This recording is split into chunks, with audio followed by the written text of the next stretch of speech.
attitude like a young O'Shea with an AK. Okay, don't you tell these motherfuckers that my name is O'Shea. When it's the Nation of Podcation Daily Podcast, I'm O'Shea. Make sure you guys hit that like and subscribe button. Former Rockefeller Records CEO Dame Dash gives his thoughts and reactions to P Diddy's situation. Now, as we all know, it's news all over hip hop. It's global news. P Diddy's arrested. He's still in jail. No bail. Human trafficking charges, gun charges, drug charges, whatever, all these charges that this man's got, racketeering. Hey, P Diddy is sitting down. They denied the $50 million bail, which we all know would have been like the 10%, so it would have been the $5 million.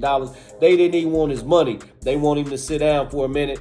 Bro is on suicide watch, but like his lawyer said, he's in good spirits and they're going to work to clear his name. The former hip-hop mogul of Rockefeller Records, Dame Dash, gives his thoughts and reactions, and we all know that these two were direct competitors. You had Rockefeller and you had Bad Boy, two of the biggest hip-hop labels of all time, especially on the East Coast. And these two powerhouses were, there was a sales battle between the two companies, because Bad Boy was trying to do their thing, Rockefeller was trying to do their thing. So it was always a competitive battle between Dame Dash and P Diddy. Well, let's take a look at this clip from Dame Dash as he talks about P Diddy's situation and their history. Let's tune in.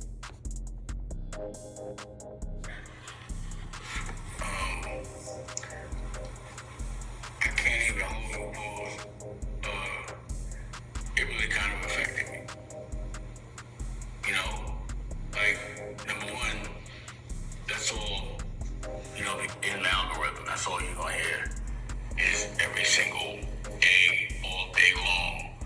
This is all people are gonna talk about. But in hip hop, it's like a brotherhood, and a lot of us have known each other for 30 years since we were basically children. And he's one of those dudes, regardless to whether I agreed with who he was or what he did and how he did things. In hip-hop, we were still brothers. I still consider his sons my nephews. Regardless to what he do, his sons will always be good with me. All right, so Dame's talking about Diddy, the family man here, and how he deals with his sons. Let's tune back in. Hopefully everything's cool with that as well. Or children in general. And that's how I feel about everyone from my kind of generation that graduated from that era of hip-hop. So it was damn. I knew how much this was, number one, going to affect the face of hip-hop, because he's been a pillar for the last 30 years. That's facts. P Diddy has been a pillar of hip-hop. I mean, it's dating back to when he was all in the videos, dancing, with Suge Knight, the hip-hop beef with Tupac and Suge, and dating back to then, P Diddy has been a pillar of hip-hop. Let's tune back in. There was no hip-hop without certain people being mentioned. And, I'm proud to say that I'm one of those people, but he's definitely one of those people. And definitely P Diddy. Dame Dash is a legend, but not on P Diddy's level. Let's tune back in. Even though I can always, somewhere there's always been a competitive nature between him and I've always admired the fact that he'll do anything. When he ran the marathon, I was I wouldn't have did that. He definitely is turned up. He has a lot of energy. And I admire the fact that he was able to stay relevant over and over again. I couldn't understand it. That is facts. He did rebuild himself, rebrand himself. He went from Puffy to Puff Daddy to Diddy to P Diddy to Brother Love. He's tried to rebrand himself over and over and over and over and over again. Let's tune back in. How do you get that deal? He always gets those deals. I was definitely transparent. I was definitely sort of pissed off because I felt I started that thing with the vodka and the liquor and the Harmon deal. I remember having a conversation with him at the MTV Awards, and him asking how'd you do that, blah, blah, blah.